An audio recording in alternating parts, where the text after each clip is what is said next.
Assalamualaikum warahmatullahi wabarakatuh.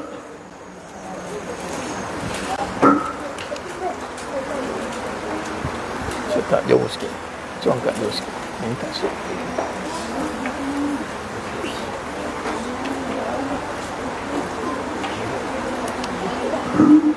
Bismillahirrahmanirrahim. Innal hamdalillah nahmaduhu wa nasta'inuhu wa nastaghfiruh wa na'udzu billahi min shururi anfusina wa min sayyiati a'malina may yahdihillahu fala mudhillalah wa may yudlil fala hadiyalah. Cabut tu train nombor 2. Tak senyap. Asyhadu an la ilaha illallah wahdahu la syarikalah wa asyhadu anna Muhammadan abduhu wa rasuluh. Allahumma salli ala sayyidina Muhammad wa ala ali sayyidina Muhammad. Rabbi yassir wa la tu'assir, Rabbi tammim bil khair, Rabbi shrah li sadri wa yassir li amri wahlul 'uqdatam min lisani yafqahu qawli. Allahumma aftah alaina hikmataka wanshur alaina min khazaini rahmatika ya arhamar rahimin. Wallahu allazi la ilaha illa huwa alimul ghaibi wasyahadah huwa rahmanur rahim. Wallahu allazi la ilaha illa huwal malikul quddus al-malikul quddusus salamul mu'minul muhaiminul azizul jabbarul mutakabbir. Subhanallah ya amma yusyrikun. Wallahul khaliqul bari'ul musawwiru lahul asma'ul husna yusabbihu lahu ma fis samawati wal ard wa huwal azizul hakim. Wala haula wala quwwata illa billahil aliyyil azim. Wala manja minallah illa ilai, amma ba'du. Ayuhal mu'minun ittaqullah usikum wa iyaya bitaqwallah faqad fazal muttaqun. Sidang jemaah yang dimuliakan Allah Subhanahu wa taala, mudah-mudahan kita semua tergolong dalam golongan hamba-hambanya yang benar-benar bersyukur. Amin ya rabbal alamin. Alhamdulillah. Boleh dengar belakang Alhamdulillah, syukur pada Allah SWT pada hari yang penuh barakah ni. Allah pilih kita untuk bersama-sama dalam halaqah ilmu, dalam taman syurga. Itulah apabila kita kaitkan dengan majlis ilmu. Kata Nabi SAW adalah kita berada di Raudatul Jannah. Raudah min riyadil Jannah, taman-taman syurga. Kalau hari Ahad ni ataupun waktu-waktu cuti kan, bila kita diajak untuk pergi taman atau pergi tempat-tempat jalan-jalan yang indah pemandangan, dan kita diberi pilihan nak pergi taman yang indah pandangan ataupun nak pergi ke taman syurga, agak-agak nak pilih yang mana? Alhamdulillah, boleh balik awal lah semua ni. Tapi tiba-tiba dapat tiket free pula pergi taman yang bukan dalam negara, luar negara pula. Tapi bertembung dengan taman syurga, mana nak pergi? Pergi taman syurga juga. Alhamdulillah. Memang sungguh jemaah sekalian, kalaulah kita melihat keluarga, sanak saudara kita, sahabat andai pergi bercuti ke taman-taman yang berada di seluruh dunia, namun bagi mereka yang menghadiri majlis ilmu, turut pergi bercuti juga, menikmatilah, kata Nabi kata, pergilah di dalamnya itu taman syurga yang tidak nampak boleh dilihat dengan mata kasar. Memang kita takkan nampak dengan mata kasar lah. Tinggal lagi mata hati yang boleh merasainya. Dan kita pun sedang berhibur di sini sebenarnya. Kita sedang menikmati suasana taman syurga. Tapi itulah, dalam bab ibadat ini, perkara yang nak dinikmati itu mestilah dijaga dengan baik, dengan niat. Kerana apabila nak masuk satu taman itu, ada bayaran dia. Lagi mahal taman tu, lagi besar bayaran dia. Kadang-kadang ni zaman orang buat viewing, buat konten kan, pergi mana-mana tempat-tempat yang indah-indah ni. Semakin indah suatu tempat, semakin tinggi bayaran dia. Nah, begitu jugalah untuk hadir ke taman ilmu. Majlis ilmu taman syurga, tinggi bayaran dia. Dan kalaulah satu tempat yang indah itu boleh didatangi berkali-kali, maka ini satu anugerah besar yang Allah berikan. Apatah lagi kita berada di taman syurga ini, alhamdulillah. Dan kalau yang online pun dengan niat lah, insya-Allah mudah-mudahan sampailah dengan inna amalu bin niat. Adapun afdal, yang lebih baiknya adalah menghadirkan diri dengan jasadnya. Kerana bersertanya itu dengan masa, tenaga, harta, kan? Jadi semua itu dilaburkan untuk syurga, jemaah sekalian. Ni ke taman syurga ni. Taman syurga ni dengan harapan, dengan niat nak ke syurga lah. Kita tak ada lain kan tempat nak dituju di akhirat nanti adalah nak ke syurga. Semalam saya kuliah subuh di Majlis Syakirin. First time dan insya-Allah tahun depan jadi pemenang lah bulanan. Bila nak sebut nama Farid Abu Aulia, itu nama kunyah saya. Kalau nama mak bagi tu Faridul Firdaus. Firdaus kan, belakang ada syurga tu. Nama dah syurga dah, sampai ke tak tahu lagi tu.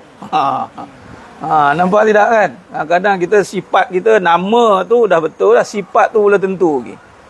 Nama dah Sabariah dah, tapi tak sabar pula dia. Nama dah Ahlul Jannah dah, tapi tidak ke situ. Kan? Jadi nak ke syurga ni kena ada satu kunci yang utama, iaitu kunci kalimatut thayyibah la ilaha illallah Muhammad Rasulullah. Kunci iman. Kalau tak ada iman memang tak ke syurga. Beramallah banyak macam mana pun. Kalau iman tidak didada, maka tiadalah syurga baginya. Walaupun dia itu keadaan je na'udzubillah min zalik di dunia ini dengan dosa-dosa yang selagi mana tidak tercabut iman dia. Selagi mana tidak kafir dia. Maka selagi mana ada sebesar zarah iman dalam hati dia itu, maka dia itu tidak akan kekal di dalam neraka. Dengar tidak kekal dalam neraka tu jangan urut dada. Maknanya boleh masuk syurga juga ke? Dia ambil option. Kalau macam tu nak try jugalah neraka. Jangan. Wa na'udzubillah min zalik. Neraka ni bukannya Grand Continental. Bukannya ada beacon terlampuk sepanah-panah tempat ya amat ya Allah. Kita seboleh-boleh nak ya Allah, walaupun kita tak layak ke syurga, namun pandanglah kita dengan rahmatnya. Dengan susah payah kita untuk nuntut ilmu, terutamanya nak ke syurga tu dengan iman. Iman tu dengan ilmu. Kalau tak ada ilmu, maka bagaimana nak menjaga iman? Walau perkara yang paling besar itu adalah iman. Terutama tentang sifat Allah, tauhid. Sehingga kan saya Allah takdirkan sebut nama kunyah tu Abu Aulia tu. Nak ke yang sulung nama Raudatul Aulia. Raudah nama anak saya sulung tu Raudatul Aulia. Dia syurga para aulia.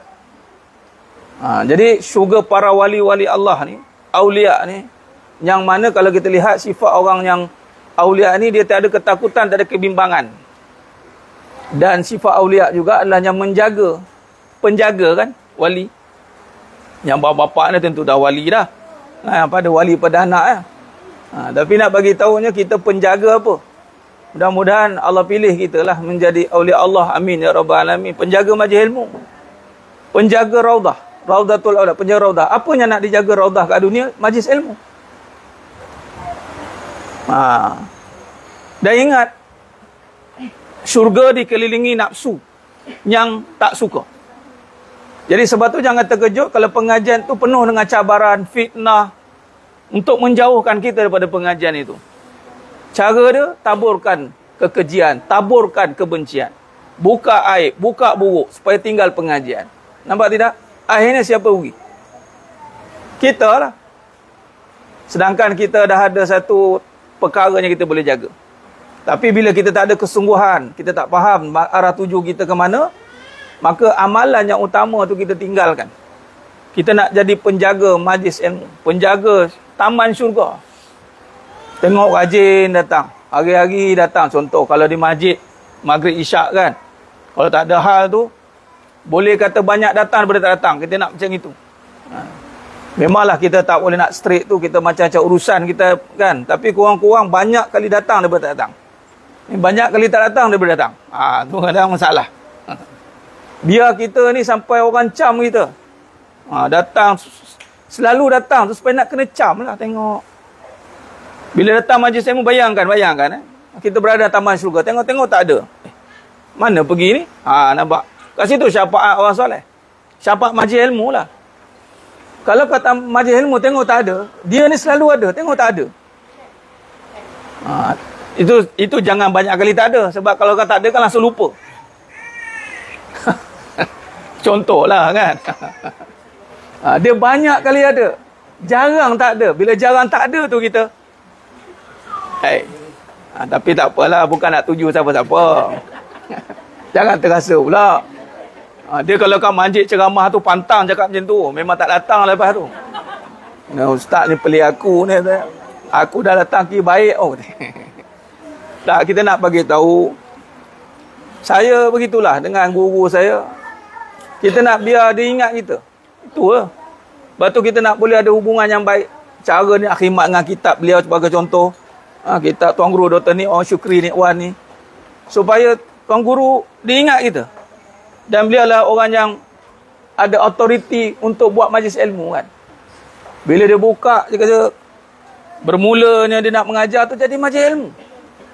Jadi biar dia ingat kita. Bila dia ingat, kalau tak ada dia cari. Itu yang kita nak. Jadi kita pertahankan diri kita tu untuk perkara yang baik ni. Kita berada di tempat yang memang sebenarnya taman. Kalau Allah boleh zahirkan taman ni indah, rasa tempat ni lah paling meriah sekali, paling satu dunia nak datang. Buktinya tengok di Raudah Masjidin Nabawi. Bobot-bobot nak masuk kadang-kadang tu. Kalau tak masuk tu rasa macam tak sah umrah rasanya. Rasa macam berdosa je. Padahal dia bukan rukun pun. Tapi nak bagi tahunya kesan syurga tu sah. Kan? Jadi memang cabaran dia tinggi.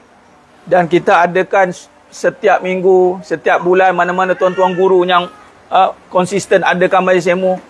Bukan apa. Kerana nakkan ada suasana taman syurga. Kan? Jadi kita jadilah sebahagian yang dicatat oleh para malaikat, langkah-langkahnya, masanya, tenaganya kepada yang menjadi penyumbang ataupun penyokong kepada pendiri pada majlis ilmu. Kalau kita termasuk pada sebahagian orang yang menjadi orang penting kepada tertubuhnya majlis ilmu itu, maka berbahagialah. Nama kita dah tercatat di sisi Allah Subhanahu Wa Taala. Antara amalan yang dah tetap. Sampai kita fikir, kalau aku tak datang kan tak ada majlis ilmu ni. Jangan fikir, aku tak datang, orang lain datang. Katanya. Habis terkuburlah kebaikan tu. Kalau buat kebaikan ni kena kat diri. Kalau aku tak datang, siapa lagi datang? Contoh, kalau aku tak buat, siapa lagi nak buat? Aku je yang boleh buat. Bukan aku tu masuk, kita je boleh buat apa. Sebab kebaikan tu mesti didokong, mesti disokong. Jangan pasing kat orang lain. Di situlah datangnya fastabiqul khairat. Bekerja-kerja untuk buat kebaikan. Kita akan bekerja-kerja untuk buat kebaikan. Sebab kebaikan ni tidak akan nampak pada orang lain, melainkan diri dia sendiri. Baru datang kekuatan dan semangat. Dan untuk kebaikan ni sebenarnya tiada pun kesusahan. Kerana ini janji Allah. La yukallifullahu nafsan illa wus'aha. Tidak akan Allah membebankan sebenarnya. Setiap tanggungjawab yang berkait rapat dengan hukum hakam ni, walaupun berat, itu sebenarnya nafsu. Nak datang, ya Allah beratnya nak datang. Nafsu. Sebab syurga dikelilingi oleh perkara yang nafsu tak suka. Tapi kalau kita dah berjaya tempuhinya, maka nafsu tu akan jadi jinak. Macam kalau dah biasa lazimi solat 5 waktu di masjid, memang nak pergi tu berat. Tapi kalau dah start pergi, nak tinggal tu rasa berat. Nak tinggal tu rasa berat. Kita kena buat sampai nak tinggal amalan rasa berat. Sebab dah jadi sebati darah daging kita. Bukan sebab orang, bukan sebab siapa, sebab Allah SWT yang telah berlaku banyak baik atas diri kita. Itu sebenarnya. Maka dengan itu jemaah sekalian, berharaplah rahmat Allah Ta'ala, biar Allah rahmati kita, untuk kita terus istiqamah dalam jalan menujunya. Kerana apa? Kalau nak ke neraka ni, perkaranya nafsu suka. Keliling neraka, perkaranya nafsu suka. Apa ciri nafsu suka ni? Dia suka buat suka-suka lah. Nak tahu nafsu ni mudah ada, dia suka-suka. Kalau nafsu semata-mata, dia suka-suka. Ni buat apa ni? Alah suka-suka. Dia tak boleh. Tapi kalau nafsu yang terbimbing, maka nafsu yang bukan suka-suka, tapi nafsu yang dipimpin oleh agama, maka dia bukan sekadar suka, dia gembira. Dia tenang. Dia rasa seronok yang tidak tergambar dengan benda. Datang ni rasa lega. Rasa kelegaan yang besar. Jadi alhamdulillah jemaah sekalian. Baik. Dalam menyambung pengajian kita dalam kitab Sifat 20 Sejarah dan Kupasan Pendekatan Akidah karangan Tuan Guru Dr. Nik Muhammad Syukri Nik Wan rahimahullah ta'ala, hafizahullah ta'ala alaih. Mudah-mudahan Allah rahmati beliau dan seluruh ahli keluarga beliau. Allah tempatkan beliau di kalangan orang yang beriman, yang soleh dan solehah, dimasukkan dalam syurganya tanpa hisab. Amin ya rabbal alamin. Begitu juga pada siapa yang menusuri pengajian ini, menekuni pengajian ini, mendalami pengajian ini, mudah-mudahan Allah juga merahmati kita semua seluruh ahli keluarga dan dihimpunkan dalam syurganya tanpa hisab. Amin ya rabbal alamin. Menyambung perbahasan dalam bahagian yang wajib bagi zat Allah Subhanahu wa taala dalam tajuk sifat nafsiyah, betul? Kita masuk sifat nafsiyah. Dalam perbahasan yang lepas kita telah bincangkan secara kupasan keseluruhan pembahagian yang wajib bagi zat Allah taala. Pembahagian yang wajib bagi zat Allah taala yakni ada 4 bahagian yang dipecahkan, yang dibahagikan sifat-sifat tersebut oleh Al-Imam Sanusi rahimahullah ta'ala, yakni nafsiyah, salbiyah, ma'ani dan ma'nawiyah. Pembahagian 4 sifat ni perlu barang diingat, dia bukanlah pembahagian yang kita membahagi-bahagikan, tetapi pembahagian yang untuk memudahkan pemahaman dan pembelajaran. Sebagai contoh, sebuah kek yang dijadikan sekali, tetapi nak memahami tekstur kek itu, nak merasai sedap macam mana, dia tak boleh makan satu ngak sekali. Dia kena potong sebahagian kecil untuk kita merasainya. Dibahagi-bahagikan supaya mudah orang dapat merasainya. Bukan dibahagikan kerana kek itu terbagi pada 4 bahagian. Bukan. Tapi bahagian itu adalah untuk memudahkan pembelajaran. Sebagaimana yang dinyatakan oleh Jabatan Mufti Kerajaan Jordan. Jabatan Mufti Kerajaan Jordan berpandangan pembahagian dibuat bagi tujuan pengajaran dan pembelajaran. Jadi hari ini kita masuk kepada sifat nafsiyah. Sifat nafsiyah, sifatun nafsiyah. Sifat nafsiyah, Imam Al-Sanusi, Imam Al-Sanusi mendefinisikan apa sifat nafsiyah ini, iaitu sebagai hal yang wajib bagi zat tanpa diillah. Iaitu diillah, iaitu dalam kurungan itu apa? Sebab yang mengakibatkan sesuatu. Maknanya tanpa ada ilah, tanpa ada sebab yang menjadikan dia. Dia berdiri sendiri gitu. Tanpa ada sebab yang menjadikan dia. Ni dalam, kalau dalam hadis ni ada panggil hadis ilal hadis. Ada pengajian ilal hadis atau maklul atau ilal. Yang padanya, kalau ilal ni, ilah ni juga dinamakan penyakit. Dia juga dalam perbahasan perkara yang mendampingi dia baru jadi benda tu. Bila dia sakit sebab ada penyakit. Dia bukan tiba-tiba sakit. Jadi penyakit tu menyebabkan pesakit itu mendapat penyakit. Ilah. Itu dia kata tanpa diilahkan. Iaitu sebab yang mengakibatkan sesuatu. Dengan mana-mana ilah. Dengan mana-mana penyebab-penyebab terjadinya perkara itu. Seperti memenuhi ruang kosong bagi jirim. Ini contohlah. Sebagai contoh yang saya bagi tadi. Dan juga seperti kosong bagi jirim. Ruang kosong bagi jirim. Memenuhi dia. Sebab jirim dan ada ruang. Maka ruang yang kosong pasti diisi. Dia tak boleh tiba kosong dia. Pasti ada jirim dalamnya. Jadi ilah tu berlaku. Dia kalau kosong-kosong, tak perlu ada apa-apa. Tapi bila kosong pasti ada yang memenuhi. Sebab tu kata Tuan Guru almarhum Tuan Guru Dr. Ismail Kamus kata, Datuk Ismail Kamus kata apa? Dalam bab masa ni, jangan tunggu ada masa luang. Jangan tunggu ada masa terluang, tapi luangkan masa. Sebab tak ada istilah luang, masa terluang. Sebab setiap luangan atau kelompongan tu pasti akan terisi. Sama ada terisi dengan kebaikan atau keburukan. Jadi kosong tu sebab apa? Sebab nak diisi. Tu kata dia perlu diilahkan. Dia tak ada kosong tanpa jirim. Dalam tu mesti ada molekul-molekul akan mengisi. Ada udara jirim kan, mesti akan memenuhi ruang. Bila ada ruang ni ada jirim. Ada ruang ni ada jirim masuk. Maknanya kewujudan ruang adalah untuk memenuhi jirim. Jadi nafsiyah tidak begitu. Dia tidak kewujudan dia disebabkan untuk mengisi itu. Tidak. Dia tanpa sebab. Tanpa ada ilah.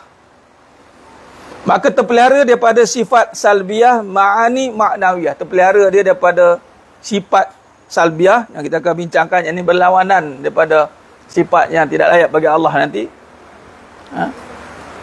Dan ma'ani dan ma'nawiyah. Maka sifat nafsiyah ni dia boleh kata independen. Independen. Baik. Tu kan ilah tu. Kalau nak tengok lagi tepat definisi ilah, buka muka surat 162. Dalam edisi kedua 162. Edisi pertama surat apa? Nota hujung. Sebab di ilah tu ada tulis nombor 4. So, tengok nota hujung.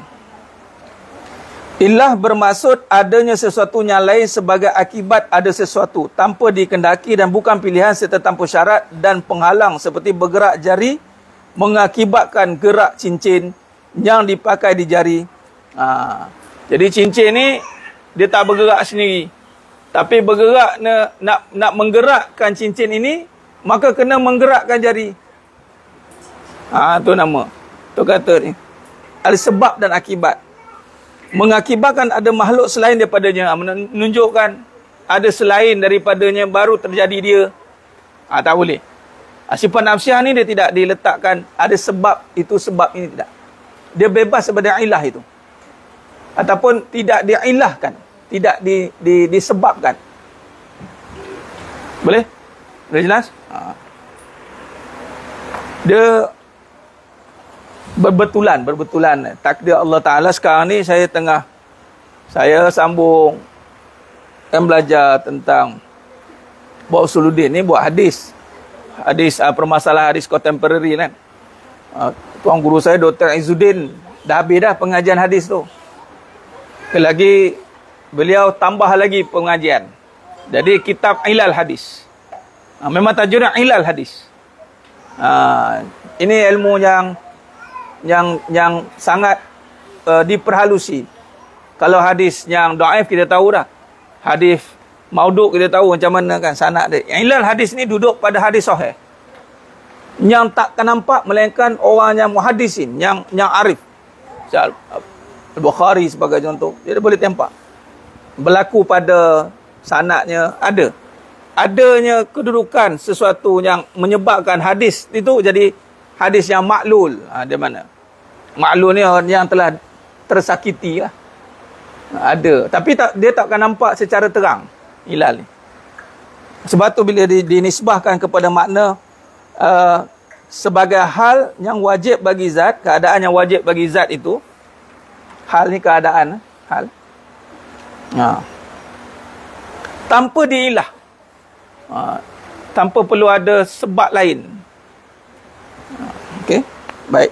Dan menyebabkan daripada itu, maka sifat nafsiyah ini bebas ataupun terpelihara daripada salbiyah, ma'ani, ma'nawiyah. Baik.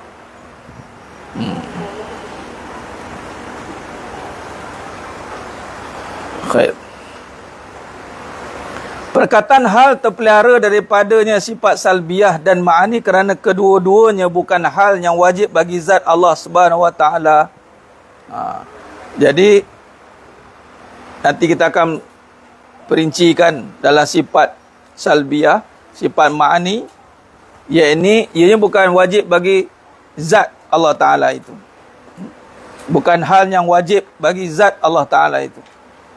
Kalau kita lihat dalam perbahasan nanti sifat salbiyah, contoh al-qidam, perbahasan qidam ini, dianya adalah bukan hal yang wajib bagi zat tu. Zat tu sudah berdiri sendiri dah, tidak perlu digandingkan dengan salbiyah.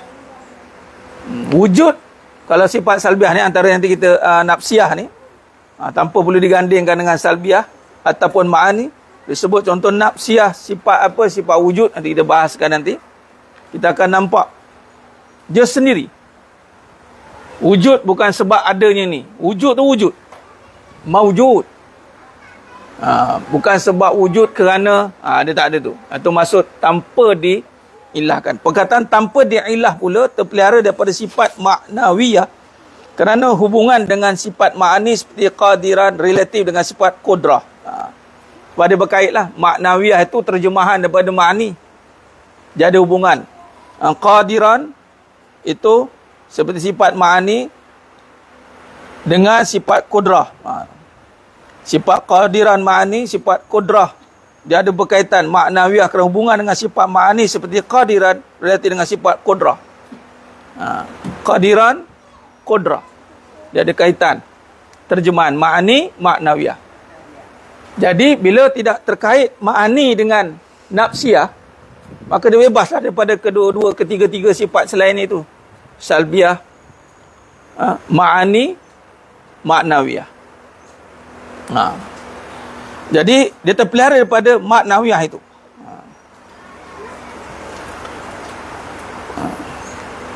Dan begitulah seterusnya.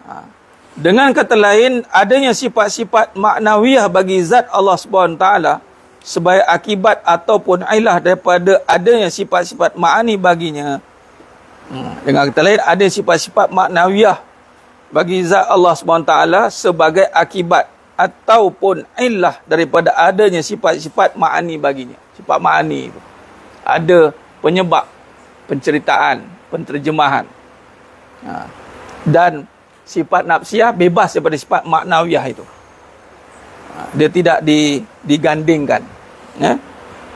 Dia bebas. Perkataan dia terpelihara. Dia terpelihara daripada digandingkan dengan sifat maknawiyah dan juga terpelihara daripada sifat yang asal daripada awal salbiyah dan ma'ani. Baik. Mengikut Al-Baijuri, definisi tersebut adalah sebuah definisi termasyhur bagi al-wujud yang pernah diberikan oleh Ar-Razi antara sifat nafsiyah yang sudah diperkenalkan oleh Imam Al-Sanusi. Okay, dalam sifat nafsiyah ni yang diperkenalkan oleh Imam Sanusi, ini mengikut maksud Al-Baijuri, definisi tersebut, yakni tersebut merujuk kepada perbahasan tadi, yakni hal tentang terpelihara pada sifat salbiyah ma'ani, kemudian perkataan tanpa di'ilah terpelihara daripada sifat maknawiyah kerana hubungannya dengan sifat ma'ani seperti qadiran relatif dengan sifat kudrah, dan begitulah seterusnya. Dengan kata lain, disimpulkan dengan kata lain, adanya sifat-sifat maknawiyah bagi zat Allah SWT sebagai akibat ataupun ilah daripada adanya sifat-sifat ma'ani baginya mengikut Al-Baijuri definisi tersebut. Al-Baijuri mengikut definisi tersebut oleh Al-Baijuri adalah sebuah definisi termasyhur bagi al-wujud. Sebenarnya definisi sifat nafsiyah yang kita bincangkan juga mendefinisikan tentang al-wujud, sifat nafsiyah itu. Apa dia? Al-wujud. Al-wujud ni bebas daripada salbiyah, ma'ani, maknawiyah. Tu maksud didefinisikan. Itu menurut Al-Baijuri, dan ini definisi yang termasyhur bagi al-wujud yang pernah diberikan juga oleh Imam Ar-Razi. Dan antara sifat nafsiyah yang sudah diperkenalkan oleh Imam Al-Sanusi adalah yang pertama itulah al-wujud. Maksud sifat al-wujud yang hanya sifat al-wujud saja ada pada nafsiyah. Sebagaimana perbincangan tadi, ianya terpelihara daripada gandingan selainnya. Al-wujud ialah sifat pertama yang dikemukakan oleh Imam As-Sanusi. Al-wujud bererti ada. Syekh Muhammad Zain 1342 mengatakan Allah itu ada. Menurut Imam As-Sanusi dan Imam Asy-Syafi'i, al-wujud adalah perkataan yang jelas, terang maknanya, tidak memerlukan penjelasan dan keterangan lagi. Itu kalau kita tengok kepada definisi Al-Imam Syafi'i, mengatakan wujud ni jelas, terang, lagi nyata, tak perlukan kepada penjelasan, keterangan, dan tidak perlu digandingkan dengan sifat apa-apa. Wujud ianya sendiri.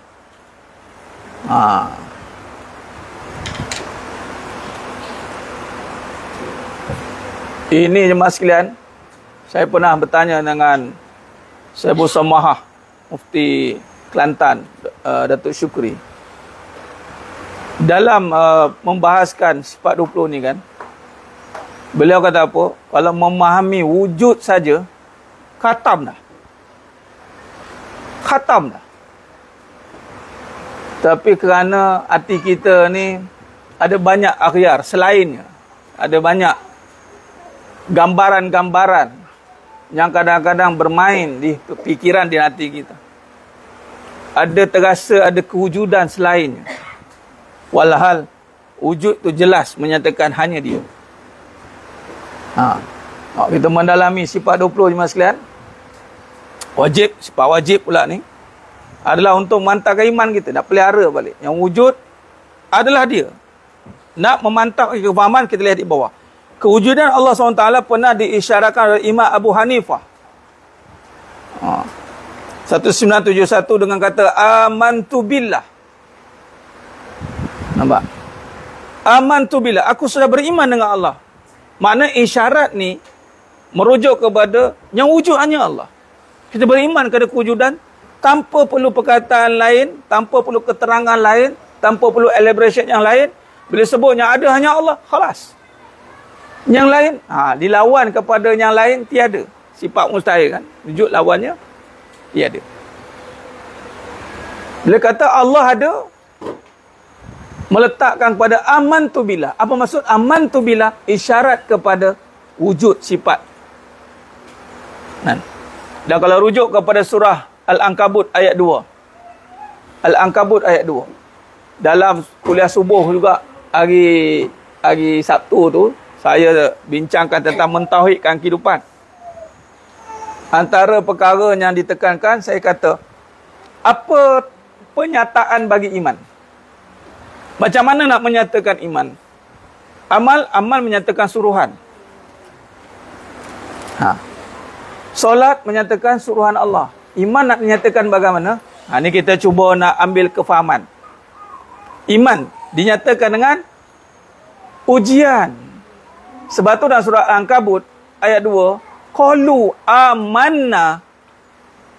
Nampak? Kalau kaitkan dengan isyarat kata Imam Abu Hanifah dengan mengatakan amantu billah, kalau dikaitkan dengan qalu amanna wa hum la yuftanun, kemudian kamu tak diuji, maka penyataan bagi iman adalah ujian. Maka Allah akan uji kita bertubi-tubi sampai benar iman kita.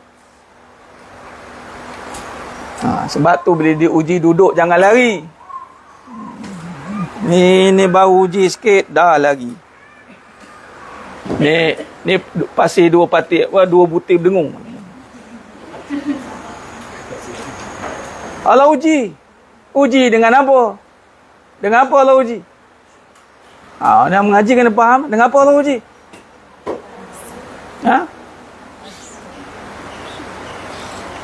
Dengan kehidupan lah. Allah uji dengan kehidupan. Apa dalam kehidupannya Allah jadikan? Ada apa? Ada baik dan buruk. Dua je. Dalam kehidupan ni ada dua je. Kalau tengok dengan kacamata ilmu, ada dua je. Tak kisahlah bentuk macam mana pun, cerita macam mana pun, sama ada cerita ni membawa kepada cerita baik atau membawa kepada cerita buruk. Khalas. Dan apa tujuan diadakan kedua-duanya ini? Untuk memburukkan? Untuk melalaikan? Tidak. Untuk mengesakan Allah. Tengok kat sini kita lebih faham bila tengok. Sebab tu syukur bila ngaji tauhid ni mas sekalian. Allah pilih nak mendalami satu-satu sifat tu. Biar lama. Biar sikit-sikit tak apa. Tapi kita sedang mengaji tentang dia. Ada isyarat amantu billah. Merujuk kepada apa? Wujud tu. Baik. Allah uji buruk. Nak uji Allah ada ke tidak? Kalau Allah ada, jangan takut dengan keburukan. Jangan cuba-cuba nak memburukkan. Ini kadang cepat tidak memburukkan. Orang beriman tidak akan memburukkan. Dia akan jaga lisan. Seburuk mana pun keburukan yang berlaku depan mata dia, sesekali dia tidak akan memburukkan keadaannya. Takkan. Wallahi dia tidak akan. Sebab apa? Dia beriman kepada Allah. Sebab tu bila bin Rabah radhiyallahu anhu, ketika dia hempak batu, buruk tak keadaan tu? Buruk. Boleh je nak balas dendam ke ataupun nak cakap mulut apa-apa ke, tapi apa yang disebut oleh Bilal bin Rabah radhiyallahu anhu? Ahadun ahad. Ahadun ahad. Nampak? Memanglah kalau kita nak bandingkan dengan iman para sahabat kita, ya Allah, langit dan bumi. Bukan langit bumi lah. Berapa langit tinggal dah. 7 petal langit mungkin. Tapi kita termasuk dalam kumpulan yang Nabi SAW puji. Yang iman kita ini, yang Nabi puji. Sahabat hebat macam tu sebab ada Nabi.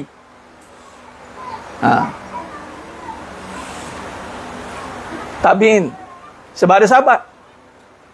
Atba' tabi'in ada tabi'in. Tapi ada satu umat ni melepasi jauh daripada zaman itu, tapi dia tetap beriman dengan adanya Allah dan aku. Itulah umat akhir zaman. Kita ada peluang ni mas sekalian. Sebenarnya kita ada peluang untuk kita merasai penyataan iman, kerana kita berada di zaman yang sukar. Buruk nak rasa Allah ada ni, ya Allah. Rasa buruk tu memberi bekas pada kita. Takut dengan keburukan. Walhal keburukan yang Allah datangkan itu adalah untuk menguji iman. Kembalilah kepada Allah. Wa ilaina turja'un. Sebab tu setiap perkara buruk yang berlaku, inna lillahi wa inna ilaihi raji'un. Hang nampak apa benda yang buruk depan mata pun, inna lillahi wa inna ilaihi raji'un. Nampak apa buruk pun, subhanallah. Sebab yang wujud hanya Allah. Lalu yang mewujudkan perkara itu, yang mengadakan perkara itu, bukan adanya sendiri. Dia mesti yang mengadakan. Ada yang berkuasa, iaitu Allah. Yang wujud, yang mengadakan perkara itu, sudah pasti adanya perkara itu, bukan adanya sendiri. Maka apa yang berlaku, dia akan jaga kata-katanya. Kerana kata-katanya itu akan boleh merosakkan keyakinan dia. Tapi ada juga yang komen begini, bukankah Allah yang jadikan semua, katanya. Jadi kenapa perlu kita nak ni? Dia ibarat hati-hati. Dalam pemahaman ni, dia akan pergi kepada pemahaman Jabariyah. Bila ada keburukan depan mata, kita ada kaedah nak menghadapinya. Bukannya buruk ni pun Allah jadikan, jadi kita serah pada Allah. Tidak. Pertama, orang beriman, hadapi keburukan, jangan burukkan. Kerana dia bukan jadi sendiri. Kedua pun Allah suruh baikkan. Itu je lah. Allah suruh baikkan. Nampak keburukan, pertama jangan burukkan. Kedua, baikkan. Bukan sampaikan. Ini gila punya orang. Ada keburuk disampaikan. Bersalahan dengan kehendak Allah. Dua-dua dia tak buat. Yang pertama, jangan burukkan, dia burukkan. Jangan sampaikan, dia sampaikan. Dan yang mengharapkan orang yang buruk itu hidupnya tunggang langgang. Tapi tengok steady lagi dia. Sebab orang yang buruk tu, dia tak buat perkaranya Allah dalam juga. Apa dia? Dia tidak memburukkan, tidak menyampaikan keburukan. Melainkan kalau dia buat keburukan dan dia pun memburukkan orang, dia tu dah buruk dah perangai. Lepas tu dia buruk pula kan orang. Lepas tu dia sampaikan pula keburukan, memang 2 kali buruk perangai. Tapi kalau dia perangai dia buruk sendiri, dia ada, ialah dia panggil nafsu lawamah. Paling rendah nafsu amarah. Dah lah dia buruk, dia kempen orang lain buruk dengan dia. Itu tak tahu bahasa nak bagi ni. Kalau kita guna bahasa Al-Quran, ulaikal an'am. Lebih teruk pada binatang. Balhum adol. Dia tak nak buruk, kalau nak buruk seorang-seorang sudah. Nak ajak orang buruk beramai-ramai. Berbalik pada aman tu billah ni, kita cara panjang sikit ni, aman tu billah. Sebab begitu, ketika qalu amanna, ketika kita menyatakan aku beriman kepada Allah, ready untuk diuji dengan apa? Dengan baik dan buruk. Kerana nak ujinya ada hanya Allah. Kalau diuji dengan kebaikan, orang puji, ya Allah makin cantik nampaknya, makin berseri nampaknya. Hanya puji pun kena nampak Allah dulu. Alhamdulillah, Masya Allah. Yang dipuji, Masya Allah, haza min fali Rabbi. Alhamdulillah, tabarakallah. Barakallahu fi. Bukan bila orang puji, kita mula tersipu-sipu Allah, malu-malu Allah kan. Tak adalah. Mana ada, sambil tu tengok handphone, selfie. Boleh tahan juga, menjadi juga aku hanya make up aku. Makan aku. Dia tak rasa Allah yang ada, yang mengadakan kecantikan dia. Sebab dia dah beriman. Mana boleh cantik ada sendiri. Sepatutnya. Aku sudah beriman dengan Allah. Merujuk pada wujud. Nampak? Kewujudan Allah diisyaratkan dengan aku beriman. Saya nak kaitkan ni. Sebab tu dalam pengajian hakikat kehidupan, tajuk hakikat yang ada. Ya Allah, Kau yang maha ada. Kau mengadakan apa yang tiada. Kau adakan apa yang tiada. Kau bantu aku uruskan apa yang Kau adakan. Ini doa saya. Jadi jangan tanyalah, Ustaz, macam mana Ustaz boleh uruskan macam-macam nak? Jangan tanyalah. Itulah amal lah doa tu. Allah adakan 1, 2, 3, faham lah kan? Macam mana masa tu Ustaz? Janganlah. Jangan tanyalah.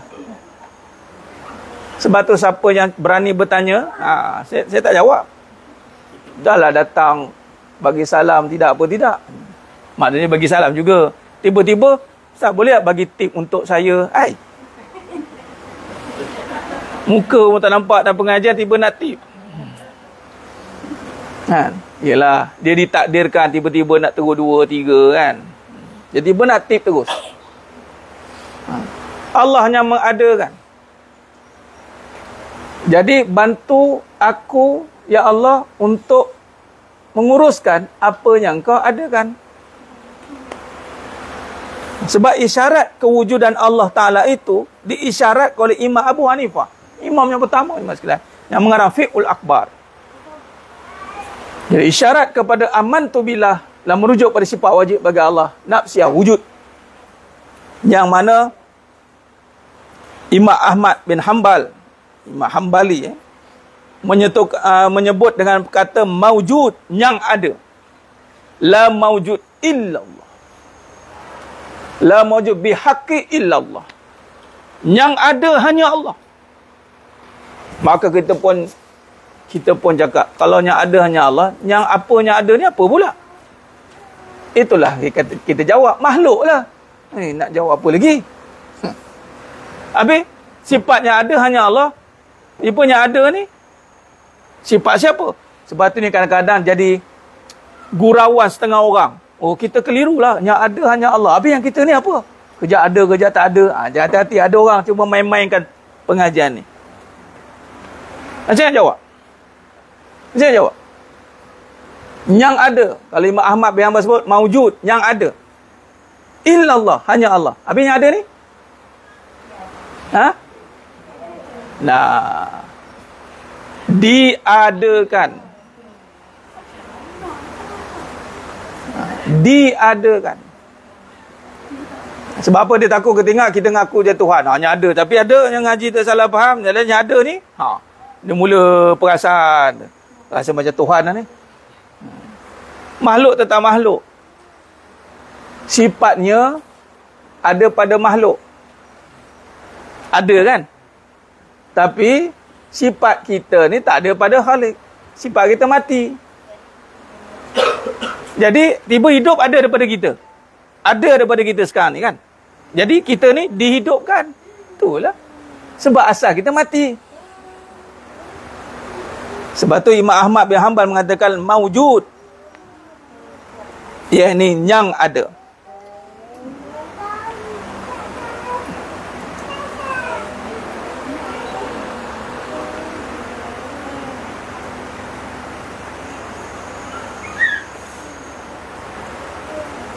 Baik.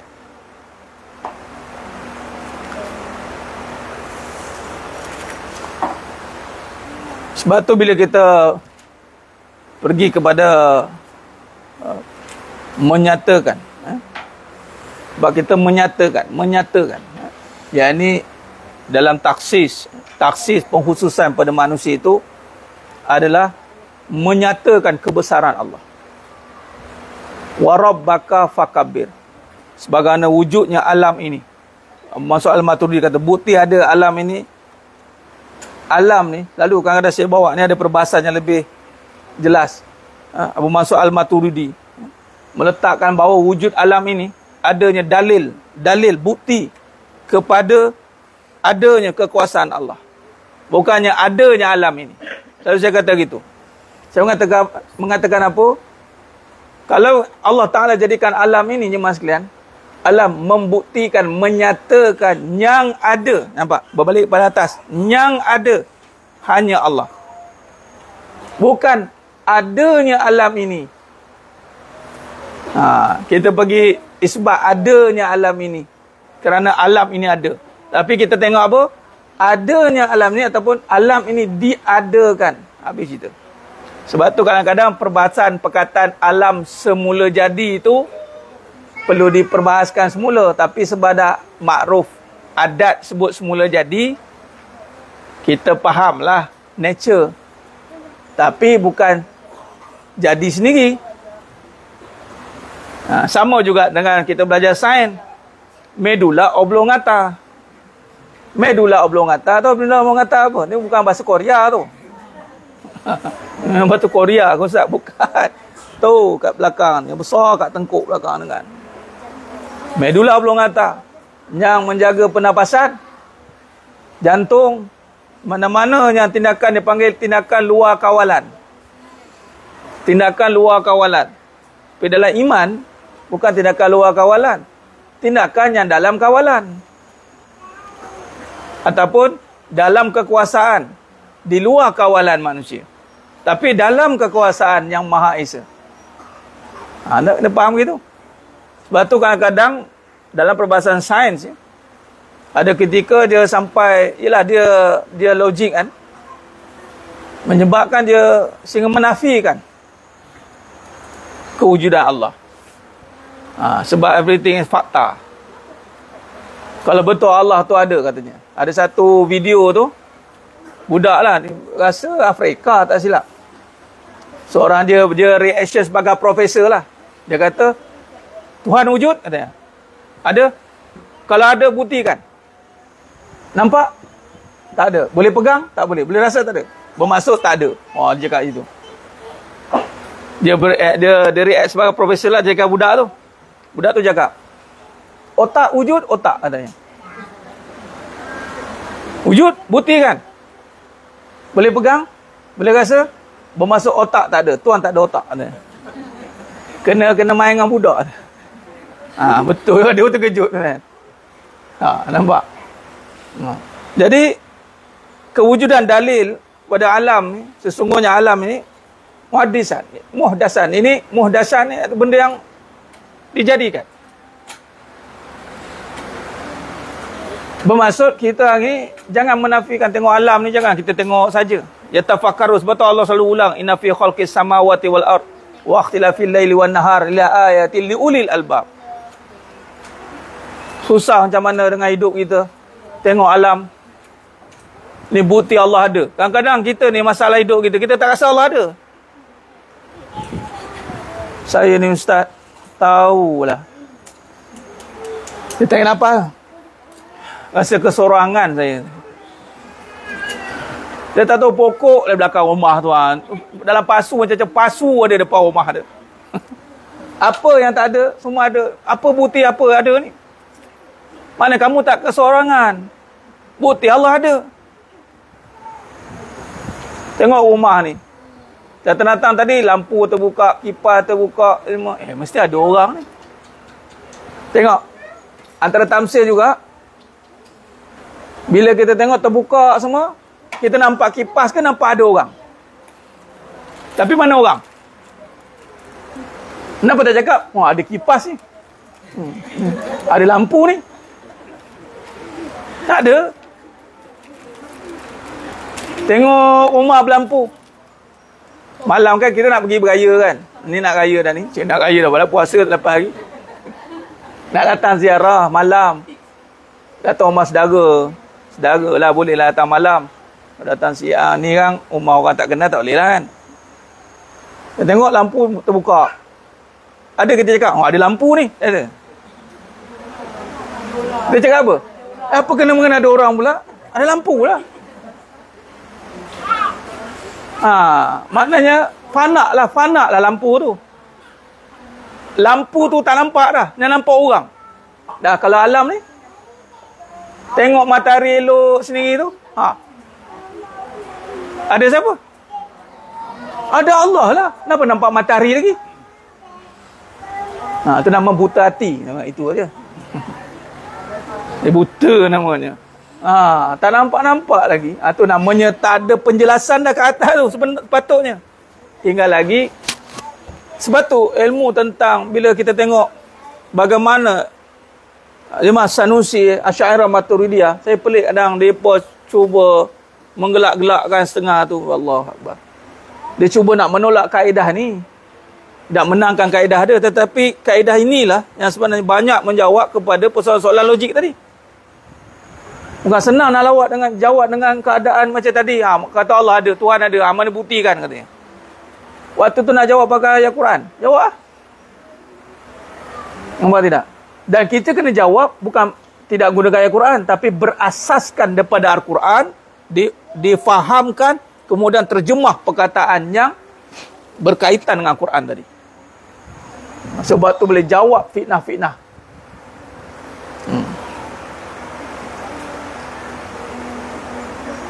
Baik.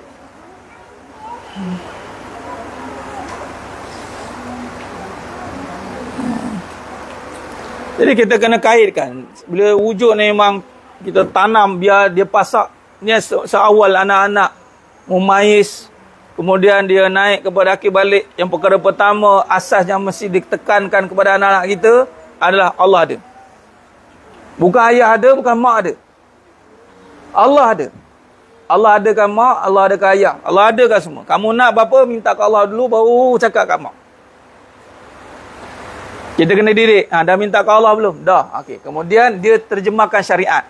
Dia kena belajar syariat juga. Hakikatnya, dia minta ke Allah. Syariatnya, dia bagi tahu dekat mak dia. Dah, kalau dah bagi tahu ke mak, kalau dah minta ke Allah, jangan sebut 100 kali. Faham? Kalau dah minta dekat Allah, jangan sebut 1 kali dekat suami. Abang sayang tak? Abang sayang tak? Tak payahlah. Abang balik tak? Abang balik tak? Ya Allah. Ni. Maknanya dia tak minta ke Allah tu. Kalau dah minta dekat Allah, syariat dengan manusia tak banyak dah. Tapi kalau dia tidak libatkan Allah, dengan syariat manusia itulah dia akan berpegang. Dan minta ke Allah kan, ya Allah, adakanlah suami aku, ya Allah. Engkaulah yang mengadakan suami, ya Allah. Dah tak lama tak balik dah ni, ya Allah. Contohlah. Adakan, ya Allah. Kemudian syariat kita, tanyalah sepatah dua. Assalamualaikum bang, abang balik tak? Dah lah. Dan kita minta ke Allah kan, yang mengadakan suami. Maka kalau tak balik juga, maka kemungkinan Allah tak ada kan, tu je lah kan, contohlah. Maka ya Allah, kalau begitu gantikanlah yang lebih baik, ya Allah.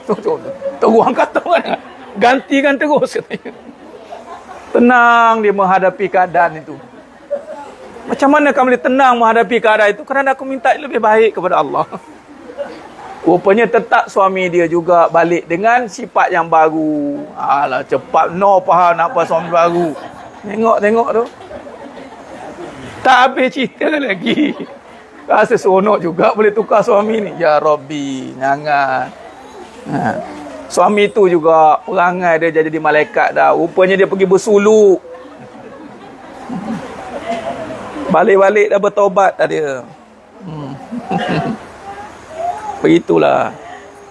Nak minta ke Allah, kita takkan banyak tanya pada tak ada makhluk. Dengan makhluk ni kita takkan jadi menyusahkan. Ya, syariat bertanyalah. Tapi tak perlu tertanya-tanya.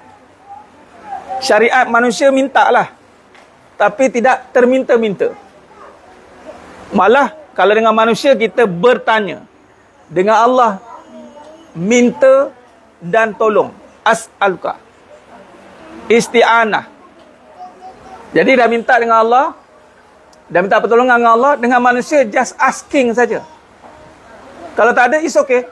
Just kita ask. Sebab syariat dia begitu. Boleh bantu tak saya giang-giang? Atau okey, tak apa. Sebab Allah sedang men-channelkan dengan siapa. Begitu. Jadi kita nampak Allah yang sedang mengatur hidup kita itu. Dan kita sedang berada dalam aturan Allah. Kerana yang wujud hanya Allah. Itu iman tadi tu. Taib.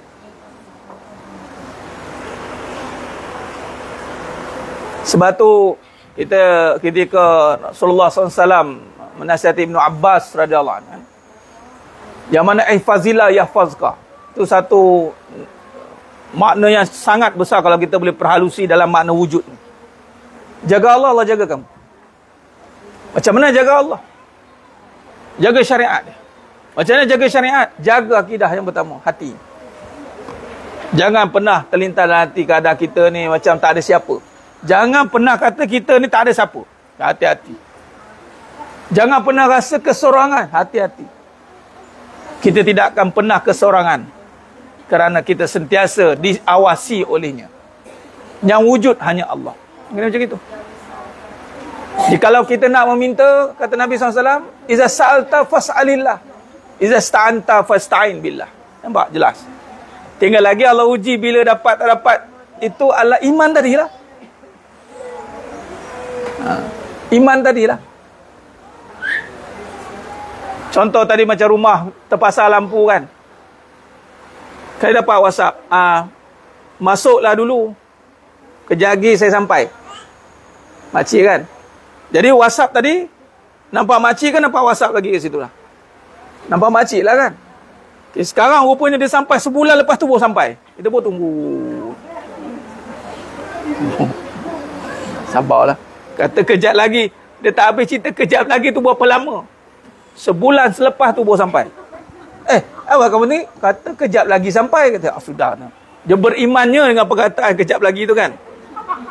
Sebab dia yakin makcik ni ada. Sehari, 2 hari, 3 hari. Duduklah dulu. Makcik ni pula bagi izin lah. Duduk dulu, buat itu, buat ini. Tak sampai-sampai lagi. Rupanya sebulan dah ada duduk situ. Begitulah kita berusaha dengan Allah. Nak uji kita beriman ke tidak dengan dia. Itu je lah. Kalau kita yakin dengan Allah, kita tak akan berhenti meminta. Mintalah. Kalau dia berhenti meminta, berarti dia tak yakin Allah ada. Itu je. Orang yang berhenti meminta, dia tak yakin Allah ada. Dan orang yang yakin Allah ada, dia tak akan berhenti meminta. Sampai bila? Sampai jumpa Allah. Dia tahu Allahnya ada kan. Hari ini minta. Dengan Allah tak apa, minta banyak kali. It's okay. Sebab Allah Maha. Dengan manusia jangan. Manusia tak ada kapasiti untuk dengar rayuan orang banyak kali. Dia tak ada kapasiti. Dan kalau dengar banyak kali pun kita tak tahu nak buat apa. Dan sekali kita minta dengan Allah juga kan. Ya Allah. Dia ni nak minta ni, aku tak boleh ya Allah. Itu juga. Tapi dengan Allah, jangan jemu meminta. Biar berkali-kali. Baik. Baik. Teruskan sikit lagi.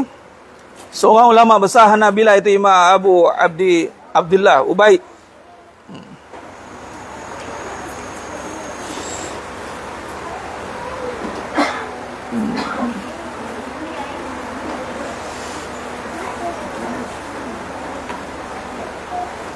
Yang mana dalam beliau mengatakan bahawa Abu Abdullah Ubaidullah ibn Muhammad ibn Battah al-Ukhbari. Ada jarak ni. Tak apa. Atau Ibn Battah. Dia panggil Ibn Battah.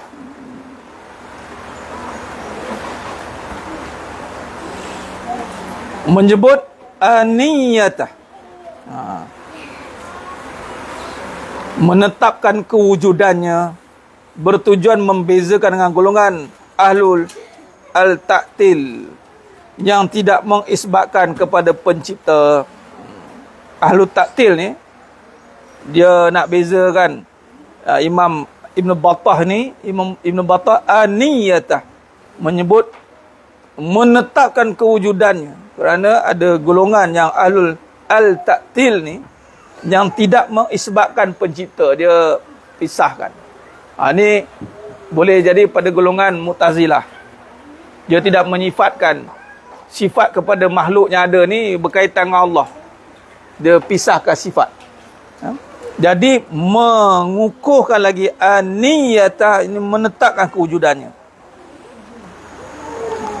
Manakala Imam Al-Qadi Abu Bakar bin Muhammad bin Al-Tayyib Al-Baqillani 338-402. Nampak? Dia susunan itu kan daripada imam yang terawal. Dalam kelebihan kita ni, kalau susun imam yang utama dah ikut turutan imam.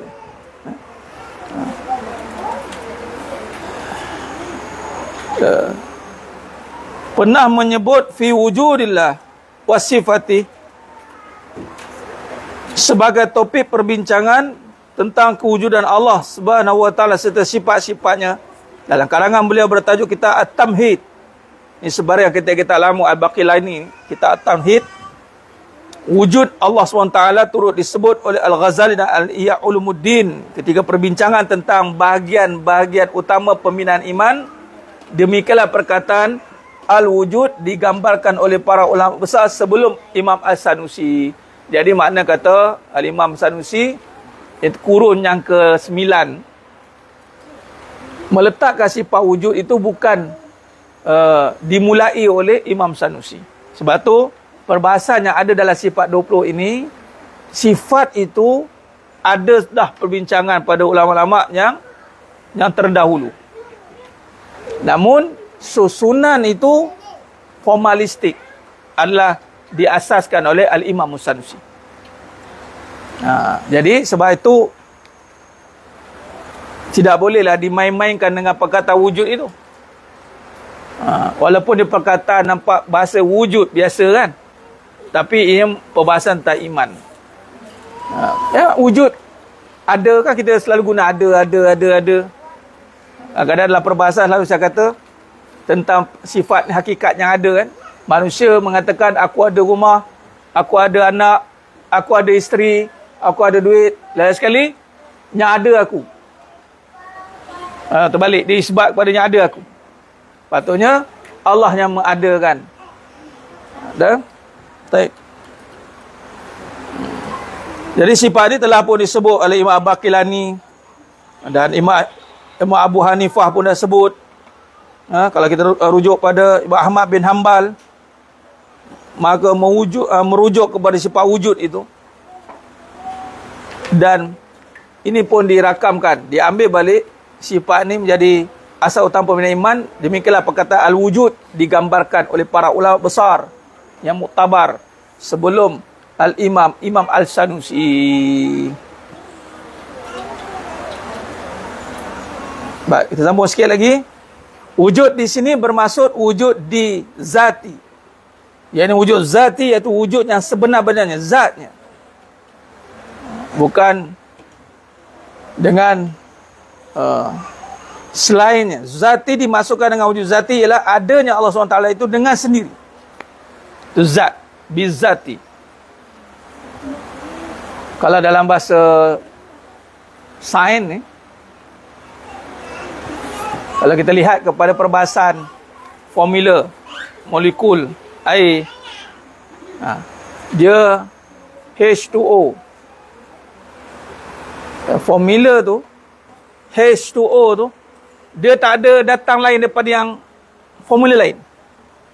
Dia ada unsur dia sendiri. Dia tak ada campur-campur jadi H tak.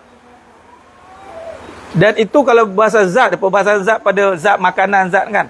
Nah, kita nak faham zat lah. Benda yang tidak akan boleh dibuat. Itu maksudnya. Maka wujud ni yang mana merujuk kepada wujud zati ni adalah wujud dengan adanya, iaitu Allah SWT dengan sendiri. Maksudnya maka bukan dengan ilah tadi, bukan dengan sifat salbiah, ma'ani ma'nawiyah, ataupun dengan apa-apa hal dia ada. Tak apa perantaraan atau kaitan dengan mana-mana pihak. Dengan itu kewujudan Allah SWT tidak dikesani oleh yang lain, tidak pernah tiada, sama ada dulu, sekarang dan akan datang. Syekh Ahmad mengatakan kewujudan sifat Allah ni tidak pernah tiada, sama ada dahulu, sekarang dan akan datang. Sebahagian salafiyah menyebut sebagai wujud al-nafs, yang bermaksud adanya diri Allah Subhanahu wa taala. Maknanya wujud bizati. Sebab tu kita berbalik pada soalan tadi, kalau makhluk ni Allah bersifat al-wujud, tapi yang makhluk ini yang bukan bizati, tapi dengan sifati, sifat. Dia ada berbentuk, dizahirkan. Wujud dengan sifat, dengan bentuk. Itu maksud dia. Jadi memanglah makhluk ni bersifat ada juga, tapi dengan bentuk, bukan dengan zat. Sebab zat tu bukan pada kita. Zat hidup, zat ada tu kan pada kita. Kita dibentukkan, ditiupkan. Summa sawwahu wa nafakha fihi min ruhi wa ja'alakumus sam'a wal absara wal afidah qalilan ma tashkurun. Kemudian Allah tiupkan roh, nampak?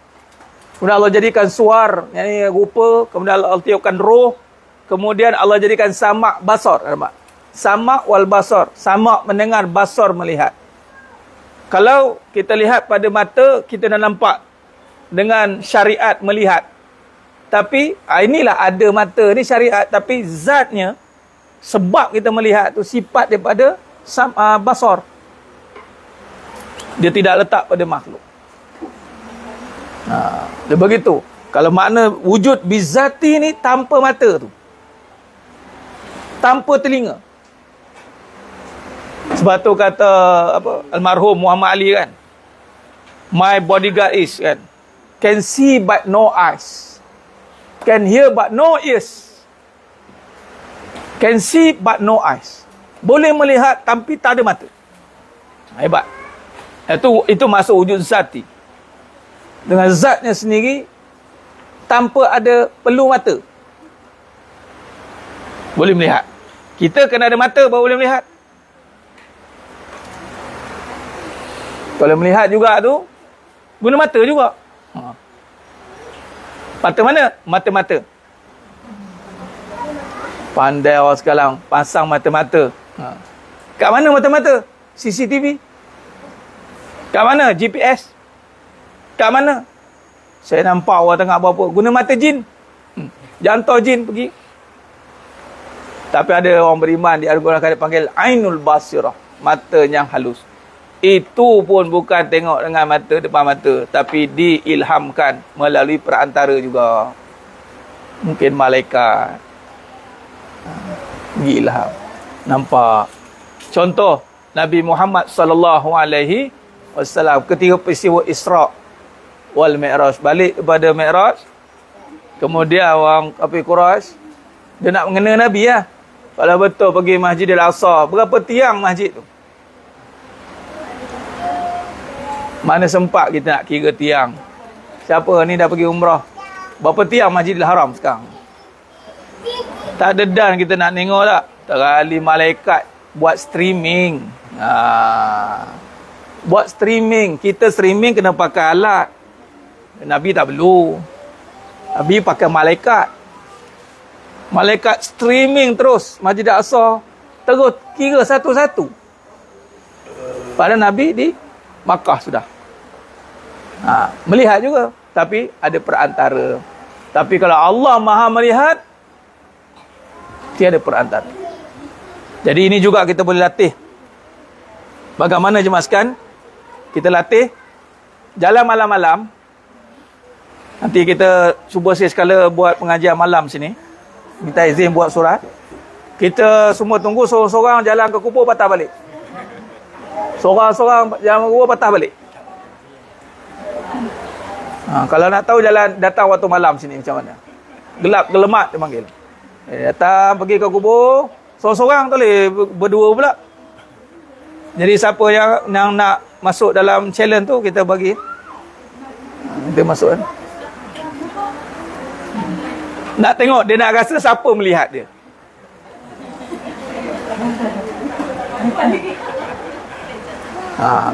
Nak rasa Allah melihat dia ataupun ada mata-mata yang melihat dia. Ini rasa jadi hantu ni.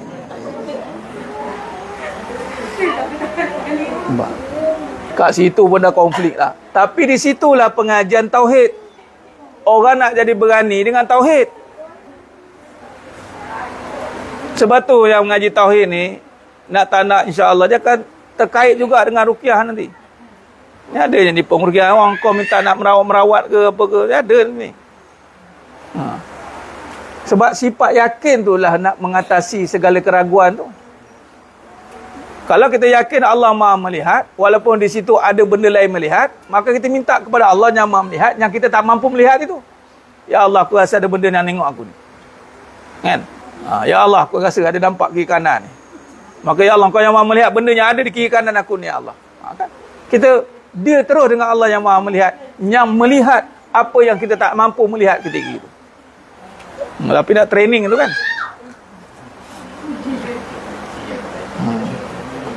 Nak rasa Allah ada,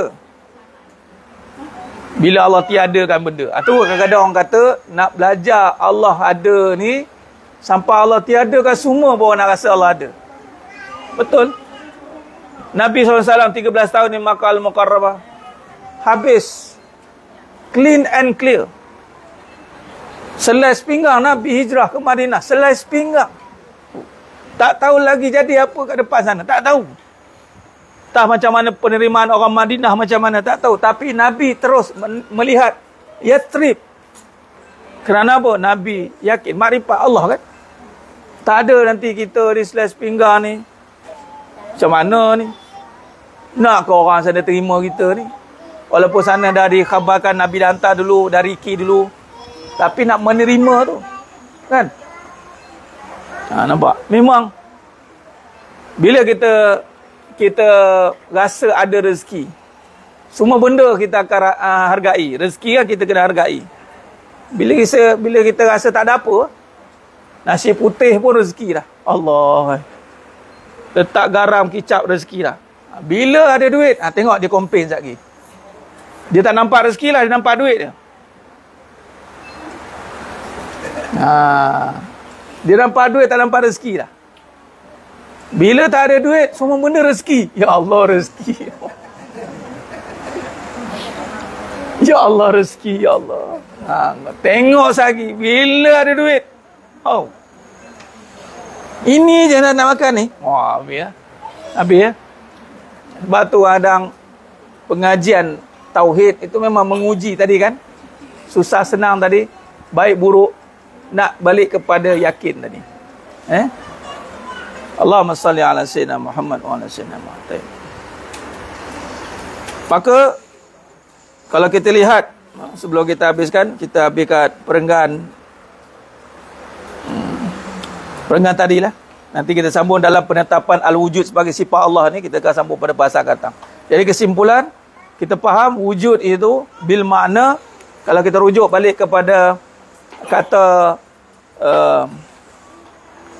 Imam Abu Hanifah dengan kata amantu billah. Ini wujud bermaksud bila sebut amantu billah, kita dah tahu nak respon kepada sifat yang mana. Wujud. Okey. Wujud bil makna kalau melihat kepada Imam Ahmad bin Hanbal, maujud, yang ada. Dan kalau kita letakkan pula dengan perbahasan Asmaul Husna, Asmaul Husna, yang ada hanya Allah. Kan Allah wujud kan.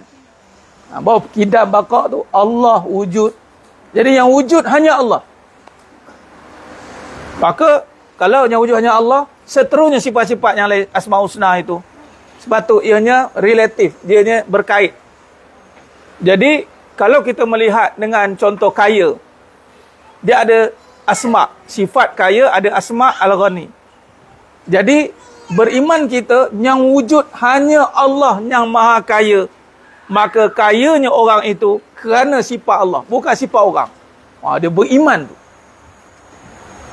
Sebab tu kita panggil orang berharta saja. Sebab kita dah beriman yang kaya hanya Allah. Lalu ketika orang mendapat gelaran orang kaya, maka kita beriman kepada Allah, bukan percaya kepada orang itu yang kaya. Bukan. Itu kita jaga iman. Juga dengan yang lain-lain, kasih sayang sebagai contoh. Allah Rahman Rahim. Yang wujud hanya sayang. Sayang Allah. Bukan sayang suami Ni semua solehah dah. Ujian kerana ujian nanti. Datang ujian. Betul yang wujud hanya sayang Allah. Maka ketika diuji pelbagai perkara berlaku, adakah sanggup nak menyayangi? Dengan apa menyayangi ni? Dengan mentaati perintah Allah, terus berbuat baik. Itulah sayang. Ini kadang sayang, tapi perangai ya Rabbi. Tak nak buat tu, tak nak buat ni, berontak, protes. Itu kan sayang. Mana dia tak yakin ada Allah lah. Kalau yakin yang hanya kasih sayang Allah, maka dia beriman dengan sayang Allah itu, lalu Allah uji dengan keburukan yang berlaku, maka dia tetap membawa kasih sayang Allah dengan berbuat baik. Panjang syarah dia. Dia tak akan pergi sewenang-wenangnya untuk protes, untuk merajuk jalan sampai ke kubur. Kawan tuliskan jalan kan sampai ke Laut Cina Selatan tu. Nasib saya tak pandai edit-edit. Kalau saya buat sampai ke kubur, saya buat. Dah sampai ke kubur dah dia berjalan. Tenang je. Mengajuk-ngajuk je tahu apa dapat. Tak ada yang berjalan kaki kat ni. Kau boleh percaya kat ni.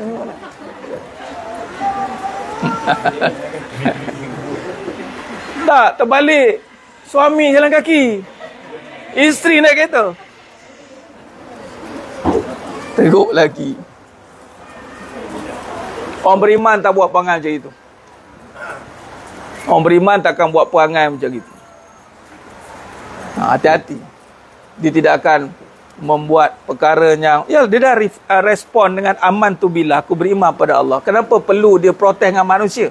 Orang yang protes dengan manusia ni dia tak beriman dengan Allah. Kenapa nak marah dengan manusia? Ya, protes apa? Kau tak dapat tu, minta dengan Allah. Allah bagi. Tinggal lagi nak minta, dan macam tadi, sebulan baru dapat. Tak ada sabar kan? Anak setahun baru dapat. 2 tahun baru dapat. Belum tentu. Sebab apa? Sebab yang ada bukan kita. Kita minta apa yang ada pada Allah. Hak Allah. Allah mengadakan itu pada Allah. Jadi nak meminta Allah mengadakan dengan sifat kita, kena hamba lah. Hamba ni kena seadanya. Sebab tu dalam kenyataan saya tulis ada ni, sampai tahap kita ni bermula tiada. Jangan sibuk nak mengadakan apa yang tiada. Kadang orang berusaha nak mengadakan apa yang tiada, kerana yang ada tu dia. Dia kena ada ni, dia kena ada ni. Akhirnya last sekali jadi apa? Jadi mengada-ngada. Mengada-ngada. Kalau dia terima seadanya, mengada-ngada tak? Tak ada. Tapi sebab dia tak beriman, ni kalau cakap punya beriman marah orang yang berada marah. Kami ada hak. Habis ya. Cara dia terjemahkan pun dah salah. Dia nak marah, nampak? Amarah dia naik. Takkanlah tak boleh nak adakan sikit pun. Takkan tak boleh dia marah, dia marah. Patutnya dia kena beriman dulu je lah. Yang ada hanya Allah. Jadi terimalah seadanya, kerana yang ada hanya Allah. Kalau pasangan ni, apa syarat untuk berbahagia ni? Terima seadanya. Itu dijawab balik, masalah semua tak ada ni.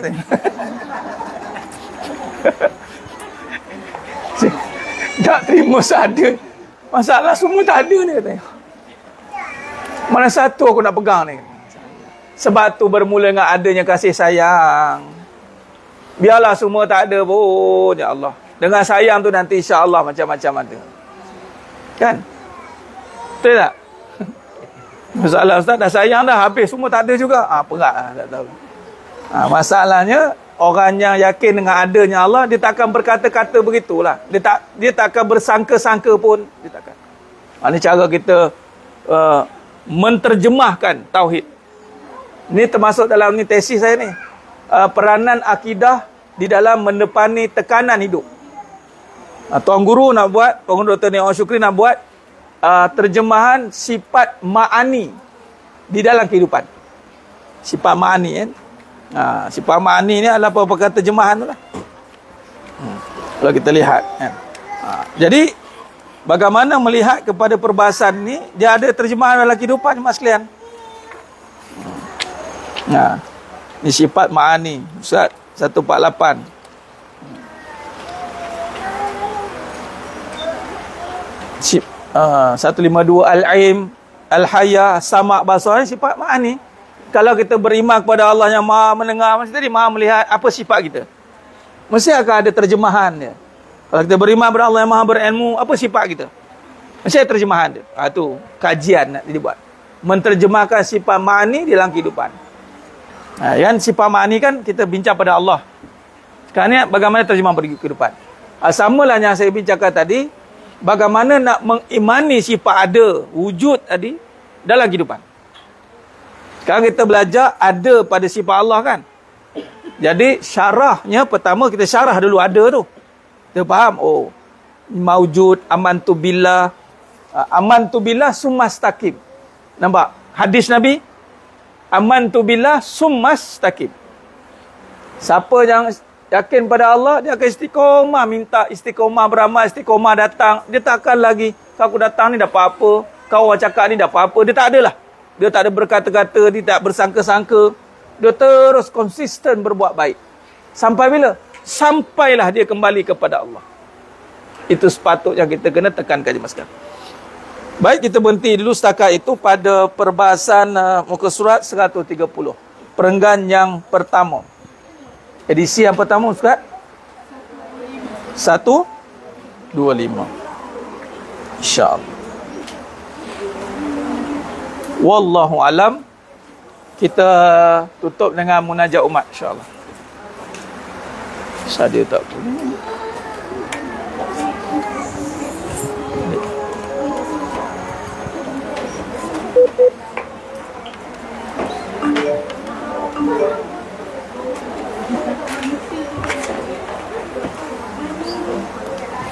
Subhanallah, subhanallah, subhanallah, subhanallah.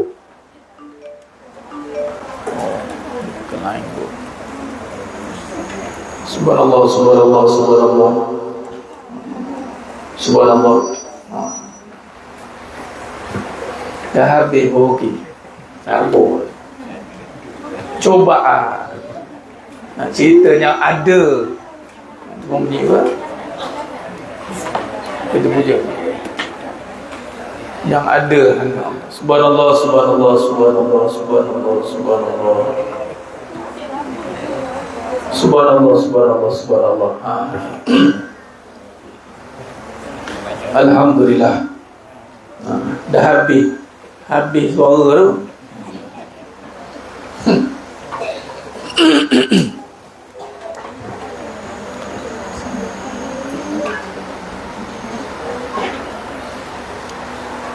Allahumma salli ala sayyidina Muhammad wa ala sayyidina Muhammad.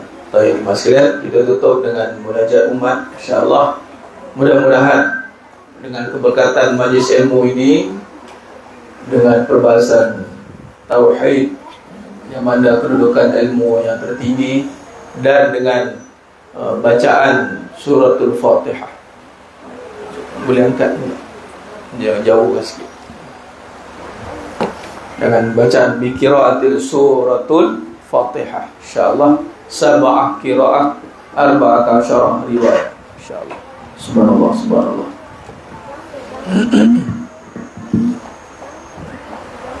Bismillahirrahmanirrahim.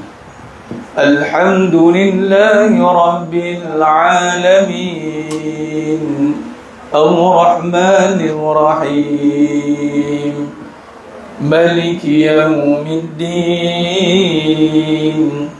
Iyyaka na'budu wa iyyaka nasta'in. Ihdinas siratal mustaqim. Siratal ladzina an'amta 'alaihim ghairil maghdubi 'alaihim waladdallin. Amin. Bismillahirrahmanirrahim. Alhamdulillahi rabbil alamin. Ar-Rahmanir-Rahim. Maliki yawmiddin. Iyyaka na'budu wa iyyaka nasta'in. Ihdinas siratal mustaqim. صراط الذين أنعمت عليهم غير المغضوب عليهم ولا الضالين آمين. بسم الله الرحمن الرحيم. الحمد لله رب العالمين الرحمن الرحيم مالك يوم الدين إياك نعبد وإياك نستعين اهدنا الصراط المستقيم صراط الذين أنعمت عليهم غير المغضوب عليهم ولا الضالين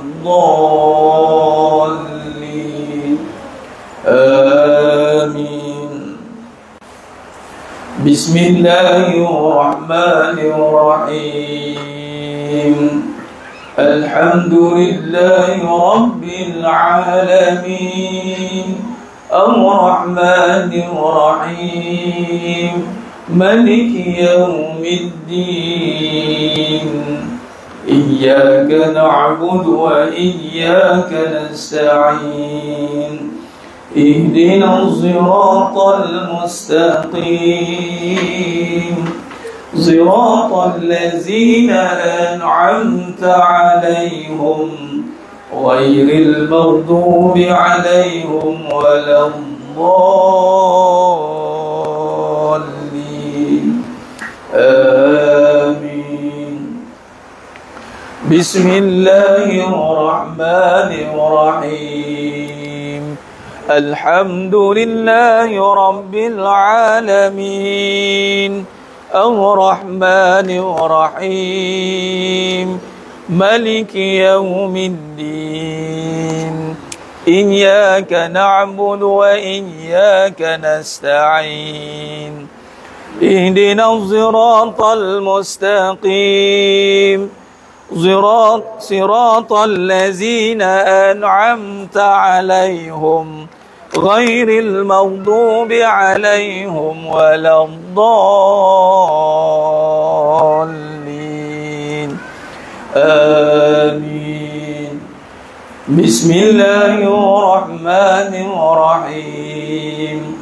الحمد لله رب العالمين الرحمن الرحيم مالك يوم الدين إياك نعبد وإياك نستعين اهدنا الصراط المستقيم صراط الذين أنعمت عليهم غير المغضوب عليهم ولا الضالين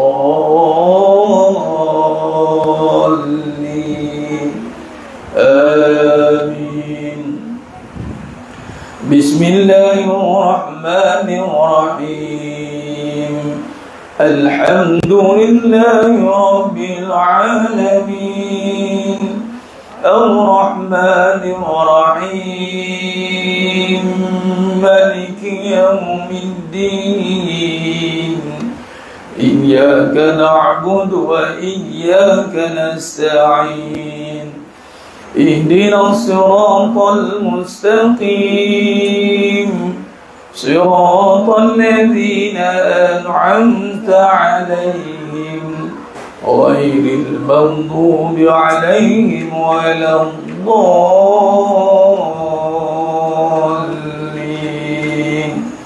آمين. بسم الله الرحمن الرحيم. الحمد لله رب العالمين الرحمن الرحيم مالك يوم الدين إياك نعبد وإياك نستعين اهدنا الصراط المستقيم صراط الذين أنعمت عليهم غير المغضوب عليهم ولا الضالين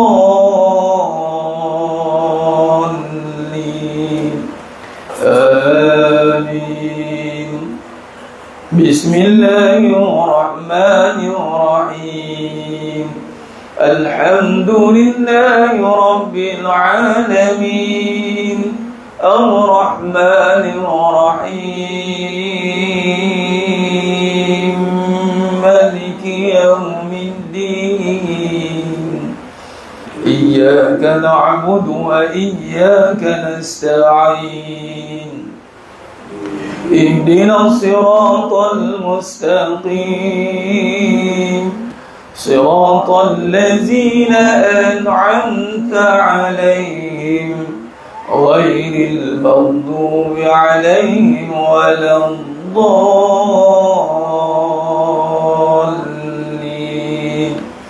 آمين. اللهم بالحق الفاتحة وبحق الذي جاء بالفاتحة وبحقك من أنزلت عليه الفاتحة نسألك أن يا الله في كل حاجة يا رب khususan kepada seluruh umat Islam di dunia ya Allah, khususan di Palestin ya Allah, bebaskan daripada cengkaman Zionis laknatullah, berikan kekuatan kepada umat Islam di seluruh dunia ya Allah. Nas'aluka an ya Allah fi kulli hajat ya Rabb, khususan pada semua jemaah yang hadir pada hari ini ya Allah. Kabulkan segala hajat kami ya Allah, permudahkan segala urusan kami di dunia akhirat ya Allah. Ya Rahman.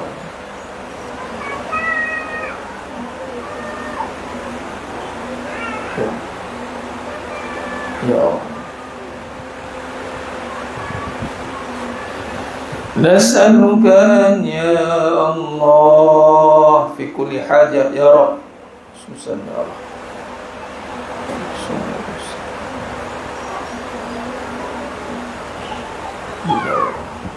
Ya Ya Hayyu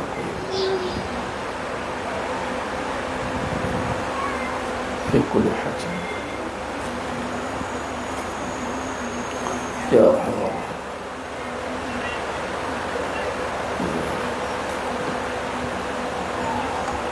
Ya wa sallallahu ala sayyidina Muhammad wa ala alihi wa sahbihi wa sallam walhamdulillahi rabbil alamin. Taqabbalallahu minkum inna wa minkum taqabbal ya karim. Alhamdulillah, syukur pada Allah SWT. Selesai sudah majlis kita pada hari ini. Mudah-mudahan Allah terima seluruh hajat kita dengan asbab keberkatan majlis ilmu, asbab keberkatan bacaan suratul Fatihah, dan mudah-mudahan Allah angkat segala hajat kita, selesaikan segala permasalahan kita, kerana yang ada hanya Dia, Allah yang Maha Ada. Allah mengadakan apa yang tiada, apa yang kita tiada. Allah bantu kita uruskan apa yang Allah ada.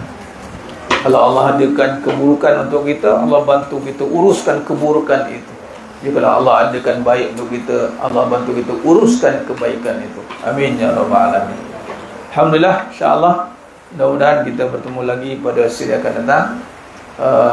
Jadi pada malam ni ada majlis di Surau Seksyen 20, insya-Allah. Tahun baru kita berselawat. Saya jemput Nur Simponi di surau ni. Qasidah yang saya jemput tu. Malam ni kami ada di Surau Seksyen 20. Saya lupa nama surau tu apa. Di Seksyen 20. Surau Al-Munawwarah tu silap. Surau Seksyen 20 Shah Alam. Mana ada area berdekatan boleh datang. Kita berselawat dan kita sambut malam ni di sana, insya-Allah.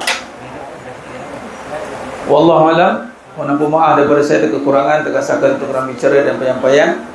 Hanya Allah Ta'ala sajalah yang mampu menyempurnakan amalan kita pada terjemahan kita pada hari ini, insyaAllah. Khair, insyaAllah. Aku qouli hadza wa sallallahu alaihi wa lakum wa bil taufiq wal hidayah. Wassalamualaikum warahmatullahi wabarakatuh. Kita tangguh dengan tasbih kafarah dan suratul Asr. Subhanakallahumma wa bihamdika asyhadu an la ilaha illa anta astaghfiruka wa atubu ilaik. Bismillahirrahmanirrahim. Wal 'asr. Innal insana fi khusr illa alladhina amanu wa amilus solihat wa tawassaw bil haqqi wa tawassaw bis sabr. Wallahu a'lam bisawab. Takbir. Allah